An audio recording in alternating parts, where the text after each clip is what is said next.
Men must endure their going hence, even as their coming hither. Ripeness is all. William Shakespeare. Welcome to this week's episode of Warfare, Advancement, Revisionism. My name is Preston Floyd, and as always, I am your host. I'd like to thank everyone for joining me this week. Would like to go ahead and start off and apologize for the delay in getting last week's episode out. Meant to get a little bit earlier, had some technical issues, and I, just in general was a little bit slower than I would have liked after I got back from my travels for the Labor Day weekend. So, this episode should be out at the regular time, and next week's, of course, will continue as normal. But did have a notification, of course, that we will be doing our October seasonal kind of fantasy, horror, sci-fi episodes. So if you have any suggestions or things you would like me to talk about, maybe do an episode on, please let me know. You can reach me via my email or Twitter, or you can comment on any of my YouTube stuff. So just be thinking about that. We still have a couple of weeks before I will need any suggestions. I already know what I'm going to do for my first episode in October, so please look forward to that. However, this week, we will be going ahead and returning to our history episodes after we did my little bonus episode last week with my review of Far Cry Primal. We're going to be going and kind of following along in the theme of that show to talking about the history of Europe between 8,000 and 6,000 BC, BCE, whichever you prefer. Now, last season when we talked about Europe, we talked about a number of regional tool assemblages, cultures, and how, there were two large primary groups of humans living in Europe until that point in time. The Western hunter-gatherers and the Eastern hunter-gatherers, as they're referred to, or Western European and Eastern European hunter-gatherers is another way. So, by and large, these tool assemblages, of course, were either strictly Western or Eastern hunter-gatherers, and then you had some that were probably a mix of some interbreeding between the two groups. And I'm sure some small groups, became fairly isolated from each of those, and they'll, of course, be people we talk about going forward. Some with a lot more Eastern or Western hunter-gatherer DNA, without the incoming migrants that we'll get to, at least at the very end of this episode.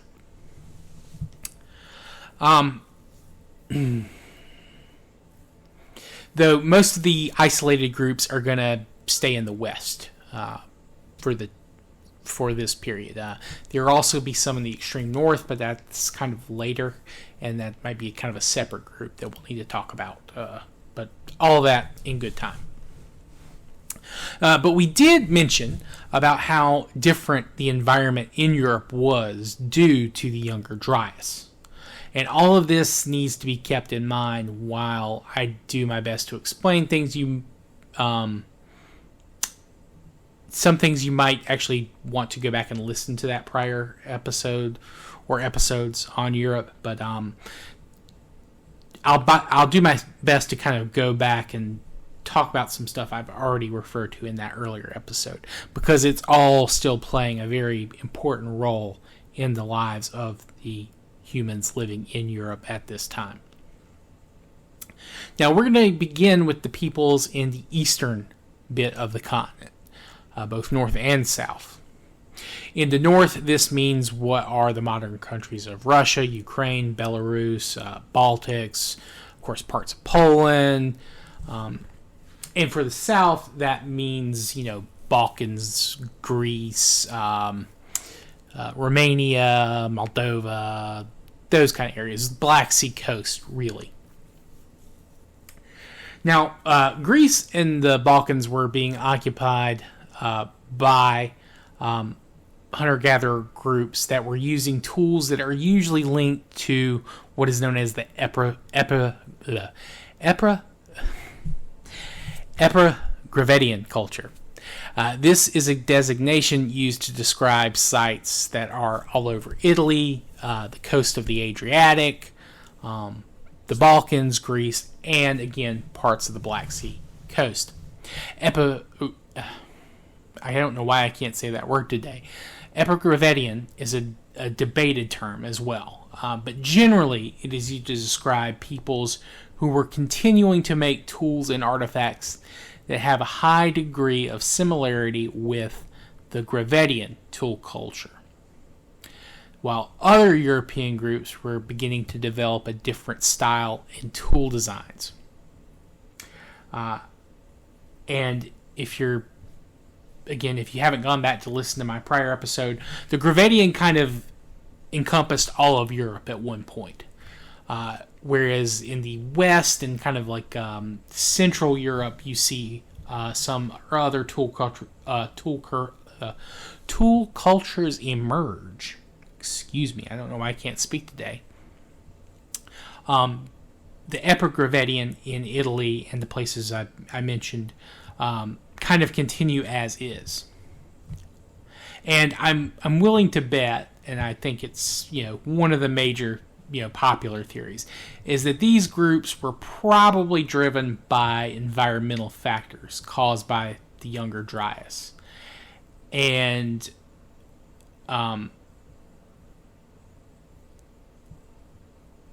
the more temperate climate that arose afterward also causes an evolution in these tool cultures. The peoples of the Epigravettian living south of the worst climate shifts probably didn't feel nearly as much pressure to change their tools or lifestyles, and were able to maintain their more, traditional European lifestyle.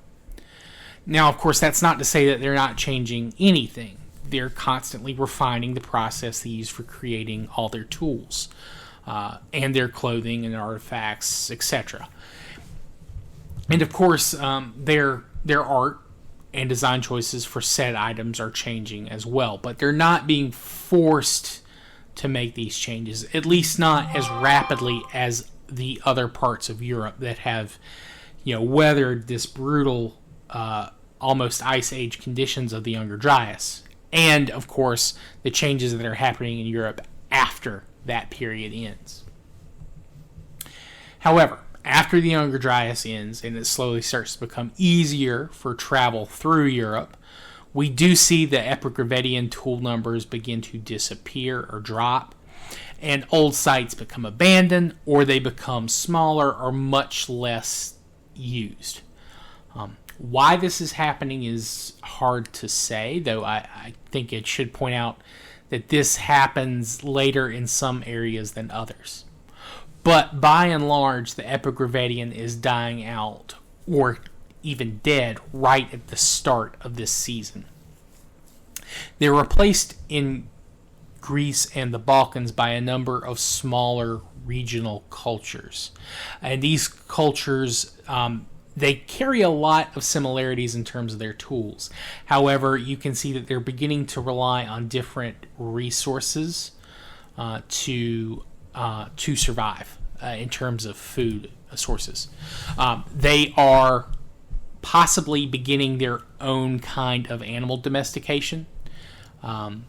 Maybe trying to domesticate goats or maybe even cows on their own. Now, how far they get in that process is debated, but most people think they never complete it fully before other events take place. But there are a couple of places in this region I kind of want to talk about. The first of these is in Greece, and that site is known as Sheshklu or Sheshklio, depending on the exact pronunciation. My Greek, again, is a little foggy, and I think depending on the dialect, there's either like an E sound or just a kind of a hard H sound. Now, Sheshklu is a site that lasts for quite a while. At least at its early stages, you can tell that there's continuous habitation starting around 7500 BCE. So this is, about 500 years after kind of the Epigravettian sites either disappear or just contract to such small numbers that they barely count. So you probably have people who were somewhat related to the Epigravettian, and then you might have a group that decides to try a different way of life due to a number of reasons, but probably the climate. Southern Europe, specifically Italy and Greece, did not see nearly the level of cold that the places further north did. But with those places getting warmer, Italy and Greece are probably a lot closer to what they are now. So, I mean, you've seen the picturesque islands and all that kind of stuff. Like, it's a beautiful place to live when the weather's nice, at least. And you have access to all this fresh seafood and, all this other stuff. So it was probably a very nice place to live, provided you didn't have to deal with too many earthquakes or things like that. Certainly, the climate is not nearly the concern it is further north. So that probably made things a lot easier as well. But I'm trailing, getting distracted. So, kind of the proto-Sheshklo site pops up around 7,500. It's fairly straightforward. They appear to be beginning their own Neolithic period. You can see more tools kind of following, again, the blades that are longer than they are wider, sharper. They're using flint. That's pretty standard. I think they also have some obsidian. So that means they're trading with some people from like the islands to the south, maybe, or towards maybe the Peloponnese. But Sheshklo lasts quite a while. It will last until at least, I think, the mid 4000s. I think that's continually occupied before the site is abandoned for a time. And it may have been like reoccupied by some later groups, but there's a very big period between when it's abandoned from this Neolithic period to when it's maybe rehabitated during the Archaic periods that follow. Excuse me. Now Sheshklo is in modern. I think it's Thessaly is the name for the region now, and that's a historical name as well. We'll be talking about the Thessalians at points later. But you see a lot of different animal bones. You see what could be domesticated animals mixed in with wild animals, though of course you're still probably seeing more wild animals than domesticated ones, if again they are domesticated. But Sheshklo is occupied year-round. It is occupied by sedentary, again, mostly hunter and gatherers, although they are probably practicing, again, that kind of proto-horticulture, agriculture, and maybe trying to domesticate some animals. Now, after about 1,000 years, however, you do begin to see a major change in this region. And we'll talk about that going forward. Excuse me.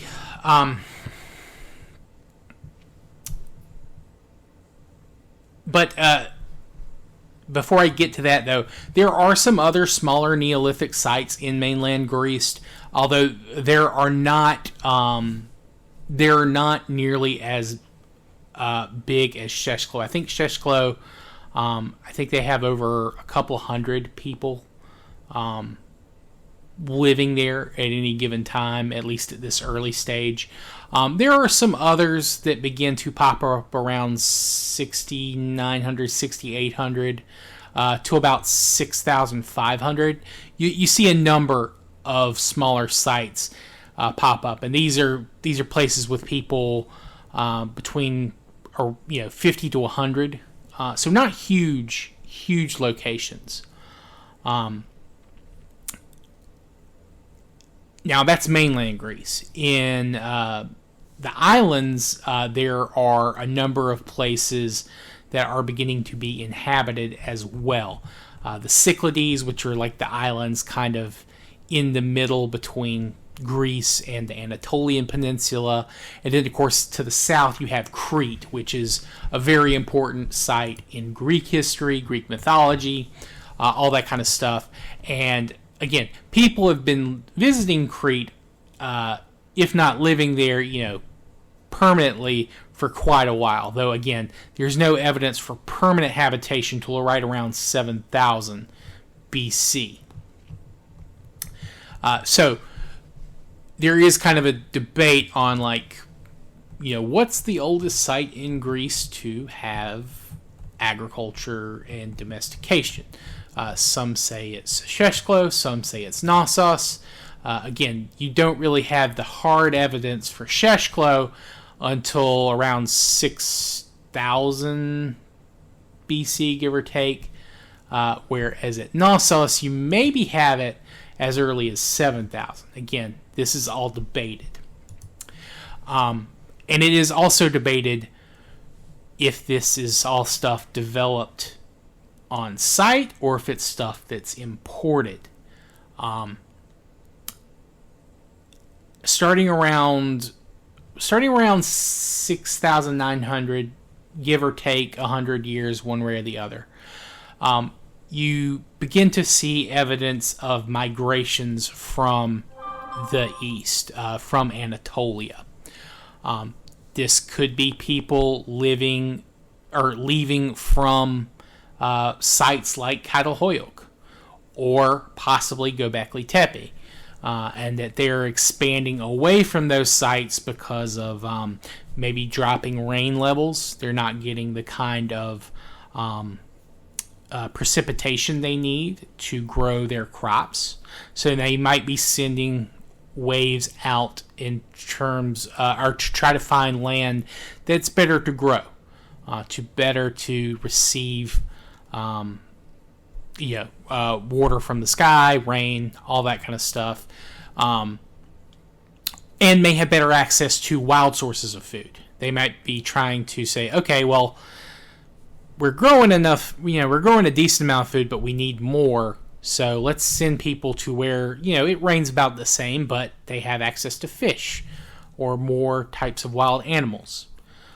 So that is something that is, you're beginning to see these migrations from Anatolia into mainland Greece. And that is backed up by DNA evidence.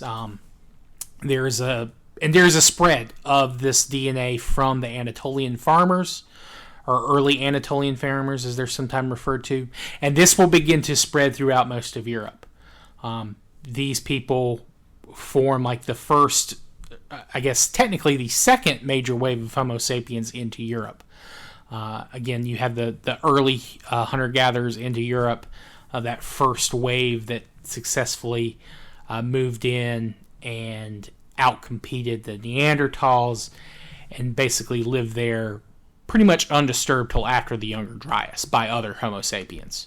But then you see this first wave of Homo sapiens from Asia come in, and they change a lot. But while the people on mainland Greece are getting this first wave of Anatolian early farmers, the people living on Crete, the DNA evidence seems to suggest that the people that they're interacting with are coming from Cyprus, or maybe the coast of the Levant. So they're coming from a different part of Asia. But we've already seen how there is a certain level of commonality in terms of the people in Anatolia and the Levant, how they've already been practicing at least a horticulture type of agriculture since maybe as at this point when they're beginning to move into Europe for almost 3,000 years, maybe even longer, very probably longer. And of course, again, they've been doing animal domestication like that too.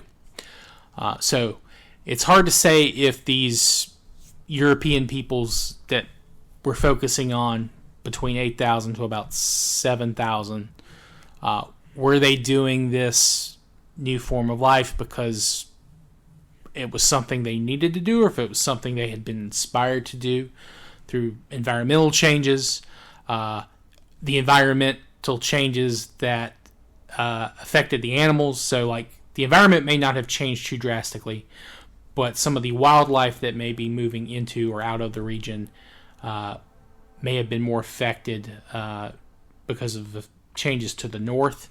And they may have tried to switch to kind of a proto-agriculture or domestication because of those changes.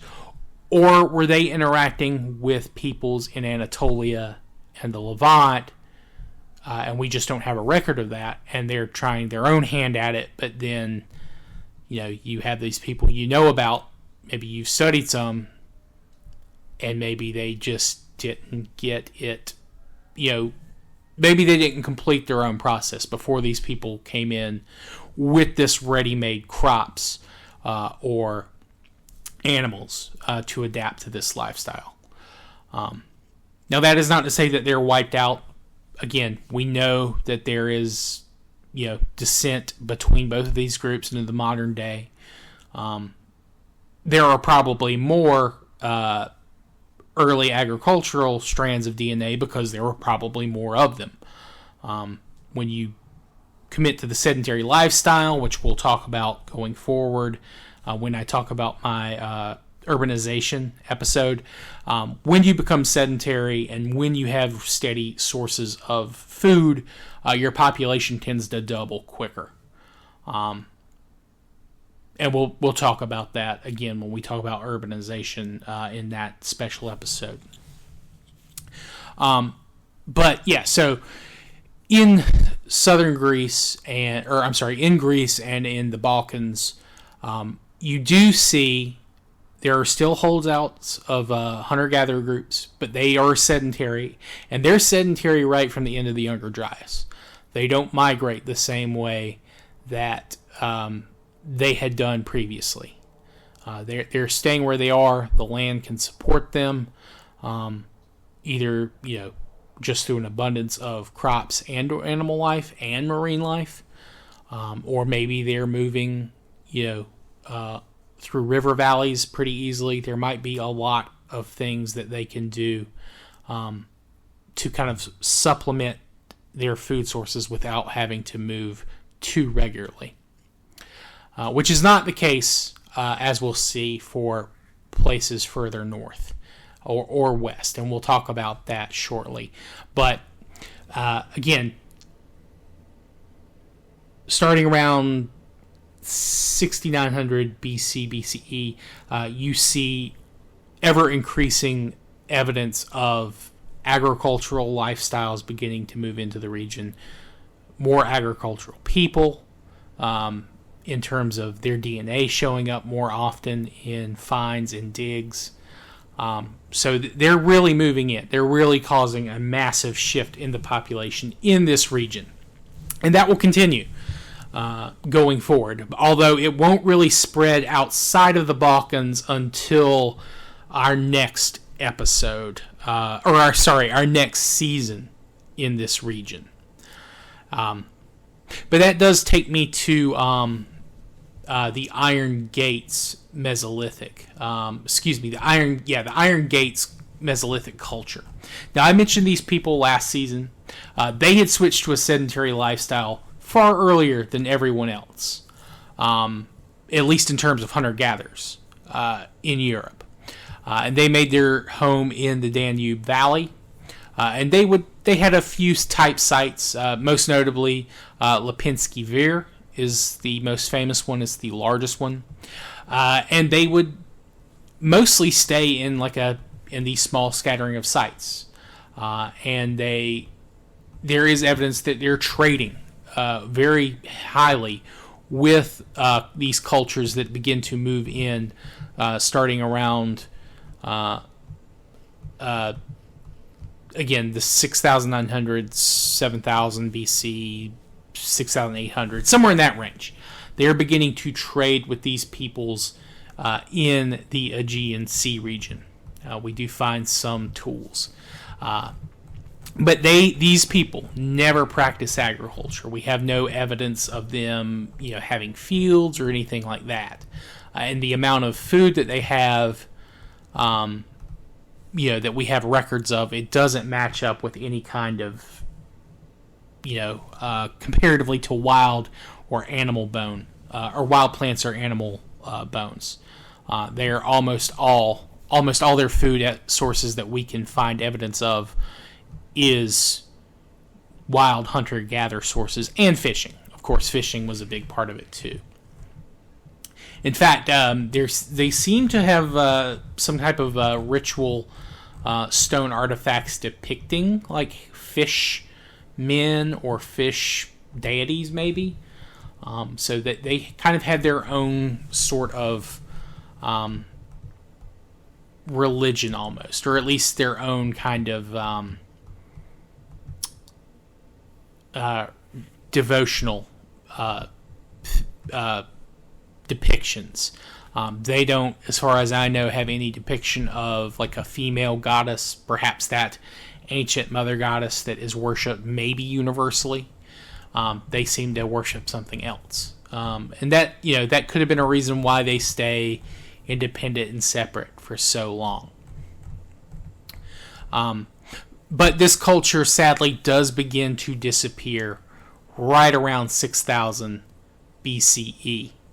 And that is due to, again, they probably were maybe too successful of a hunter-gathering culture. They probably over-hunted the region and maybe even overfished it, if that's possible at this early date. And then, of course, you have these ever-expanding number of Neolithic settlements where people have food that's growing kind of on its own, or either they're planting it and they get to supplement it. So these people may have had to abandon their sites due to these ever-increasing numbers of their former trading partners, or they may have just decided the lifestyle wasn't worth it. It's hard to say. There doesn't appear to be much violence associated with these sites, at least that I've seen in the literature. That's not to say there was none. I'm sure there were. I know that they did bury their people kind of like in a almost reclined position with their legs crossed. So it's in a lot of other burials that you see at this time, you'll see people either buried on their sides, kind of curled up, or either also just kind of placed on their sides straight up. So that they have their own burial style. It's different from anyone else surrounding them, at least at this point in period. Also, they were very big into dogs. They had a lot of dog bones at their sites. Some appear to have been butchered, so they may have been keeping dogs as a food source in addition to all the other things you would keep a dog for: companionship, aid hunting, all that kind of stuff as well. So to kind of sum up Eastern Europe, what you're seeing, or Southeastern Europe, what you're seeing at this time period, you've got sedentary hunter-gatherer societies that are beginning to break away from their traditions after the end of the Younger Dryas, and they seem to find success doing this.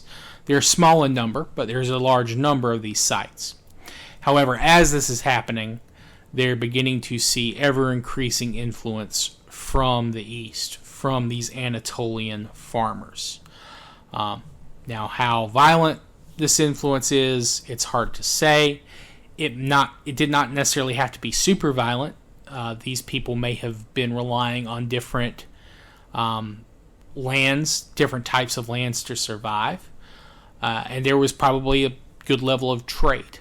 But once, these agricultural groups began to expand, and quite easily, comparatively quite easy, I should say, to the hunter-gatherers, it's either a question of, did the hunter-gatherers willingly change their lifestyle to match this with these newcomers? Did they try to violently resist, and were they beaten? Or did they just leave the area and go to, different places to try and establish their own independent communities, possibly with knowledge of agricultural and things like that? It's hard to say. Again, we know from the DNA evidence that the Anatolian hunter-gatherer DNA it will slowly begin to expand. But again, the hunter-gatherer DNA doesn't disappear either. So it's just a question of what is the level of integration and how fast did this integration happen? How violent was it? These are questions that are going to be debated for quite a while. Until we find, more, intermediate skeletons or remains to test DNA for, or, we find some large-scale battle evidence or, sacked settlements, things like that. Until we find those things, we're just going to have to debate. Now, to move north and to east, to the part of Europe that's north of the Caucasus, west of the Ural Mountains, kind of Russia, Ukraine, Bulgaria, those places. Now, these people, there are a number of small regional sites, but these people are still hunter-gatherers, almost completely. But due to the changing climate, it's not so much a unbroken step. You are beginning to see a lot more trees, but different types of trees than what you saw during the Younger Dryas. You've probably got conifers, younger pines, things like that. You're also losing your megafauna. You don't have the mammoth this far west. That's gone. Reindeer are becoming harder to find. You'd have to keep moving north, closer to the Arctic circles to find those, or places like Finland, Sapmi, those locations. So you're no longer running along with reindeer or elks or moose or these larger megafauna. You're hunting smaller animals and smaller deers, red-tailed deer, things like that. You're not hunting these large, megafauna anymore. And again, that's been on the downslope for quite a while. But at this point, with the end of the Younger Dryas, those animals are almost completely gone. They have to move to colder climates. And I'm sure that some of the eastern hunter-gatherers made that trip. And that's what we'll see too when we talk about the Amur legacy for North Asia. Some of those people will be contributors to that.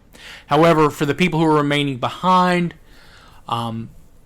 they're shifting their focus to these smaller animals. Things like horses as well. Horses are very important, and they will continue to remain important. Wild sheeps, goats, or ibex were probably moving up north from the Caucasus because, again, you do have this more temperate climate. It is allowing these animals from Asia to move north. And this also allows humans to move north. Now, you're not seeing too many come from Central Asia at this point. However, you are beginning to see a number of groups come up from the Caucasus. And these are people probably bringing domesticated herds of cows and sheep and things of that nature. And much like the Anatolian farmers, these people do spread some agriculture, though not nearly as much. They're mainly focused on herds of animals that they're spreading north and to the west, back towards Europe. So basically, they're coming around from the other side of the Black Sea, whereas the Anatolian farmers, they're just coming straight up from the Greece into the Balkans and then around the other side of the Black Sea. Now, I should also point out that there may have been some more substantial settlements along the Black Sea coast. However, there is a debate about whether or not the Black Sea flooded during the end of the Younger Dryas. That there was finally a tipping point where water coming from the Mediterranean finally mixed in with this lake in the Black Sea, possibly as late as 6000 BC. And this could have been a source of a number of flood myths. That is a possibility. That there were some groups, maybe from Anatolia, that had already been living along the coast for a while, and that they had to, if they weren't quickly subsumed by the flooding of the Black Sea, that they may have had to move back through a little bit closer to the interior of Anatolia, and then back into Asia, or maybe back into Greece. This is all highly debated, but it is it is one of the big things that would set off like a big flood myth like that. And I haven't talked about this too much recently, but most myths are based on some type of real historical event. Now, again, as you retell things, you make it more dramatic. You try to make it more important to you, or why things are the way they are. You inflate it every time you retell it. At least that seems to be the pattern. And again, a number of places on Earth do have a flood myth. However, I'm not one of those people who think it was a universal flood myth. I'm one of those people that think it's a number of regional floods that happened at more or less, within the same span of a couple of thousand years, which again would help with the retelling. It also makes it harder to pin down an exact time. That would contribute to kind of the nebulousness of it in the historical record, at least when you get to terms of like oral traditions and history. But I'm kind of going off on a tangent again, so I'll get back. So, in much the same way that you have the early Anatolian farmers moving into Greece, you have these Caucasian hunter herdsmen moving into kind of northern Europe, and they move, their DNA shows up in the record, and there is intermixture again between these Eastern hunter-gatherers living in the area and these Caucasian peoples moving in, and then again you have examples of those two groups moving into Asia as well. They don't ever appear to quite outnumber the Eastern Europeans the same way that Anatolian farmers do. There seems to be more of a mix, like an equal mix between those two groups. And this region is very, it's a good place for herds. You've got a lot of flat land. It's easily cleared from forests. The steppe is a good place to grow just fodder. And you will see a number of societies arise in these great rivers like the Don and the Volga. And those are going to kind of be the cornerstones of human societies in this region for the next couple of thousand years, if not longer. Probably probably closer to 5 maybe. But that's all stuff we'll focus on in the future. But yes, so also the Caucasian hunter-gatherers don't quite move as fast as the Anatolian farmers. The Anatolian farmers get through to most of Europe, at least their DNA does, fairly quickly, within a couple of thousand years. The Caucasian DNA takes a little bit longer, probably twice that. And we'll go into those details a little bit more, of course, in future seasons. But yeah, so that's what you're looking at with Eastern Europe. Next week, when we return, we will focus on Central Europe, North and South again. We'll talk about how the climate changes from the end of the Younger Dryas has opened up at least the south of Scandinavia, places like Denmark, has opened that up more. And then, of course, we'll talk about places in Germany and Italy. And then we will follow up and talk about Western Europe, Spain, France, England, those areas.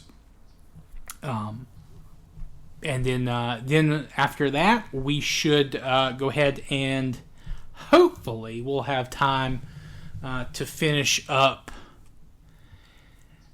maybe North and South America before October. I don't know. It's going to be rough. We might have to maybe do like a long episode for the Americas. I'm not sure yet, but regardless, we'll get it planned out. We'll get it completed, but we're getting pretty close here. I'm thinking Europe might be another 2 episodes, maybe 3, and then we'll move to the Americas. But yeah, I hope you all have enjoyed this one. Sorry I didn't have too much specifics to talk about in terms of Eastern Europe. There are a number of quote-unquote cultures that are mentioned. However, they're all focused on one site. There's only like one type site for each of these. And that means, of course, that they have this primary location, and of course the land around it is part of this. There's a number of these in Poland. There are a number in Belarus, a few along the Baltic coasts, but there's not a lot of information on these places in English. And there is a very big overlap in terms of what these people eat, how they lived. But there are, of course, again, these small variations in certain tools, but not in others.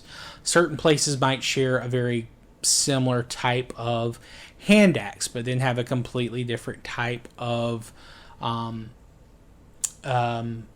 spear, or something like that, just as a kind of a nebulous example. So there's a lot of back and forth between these people. There's definitely a level of commonality, at least in like the past. They had some common ancestor tradition. But there's not a whole lot that we can really say, definitively about these different sites in the East. There's still a debate about whether or not they should all be included together, if this is one large culture with just some smaller variants, or if they are indeed all different peoples completely. That's something that Eastern Europe, as we're getting away from the Cold War, a lot of the Soviet stuff was focused on all along the big rivers in the Soviet Union, places like the Volga and the Don, things like that. And they did a lot of great work out there. But some of their more satellite states of the Soviets didn't quite get the type of attention. So they're kind of catching up as time has gone on with those places.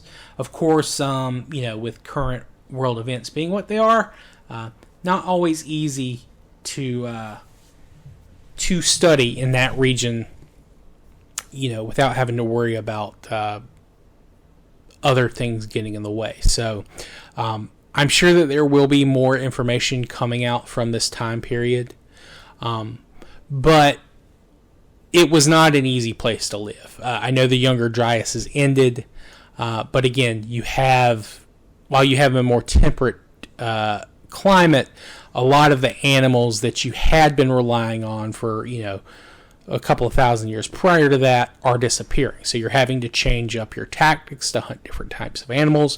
You're probably not able to focus on improving your material condition too much. You're just making sure that you're surviving. However, that period, of course, will change. They will, of course, begin to advance again. Europe does not get ceramics in terms of pottery until a little bit later. Of course, we talked about the pre-pottery Neolithic.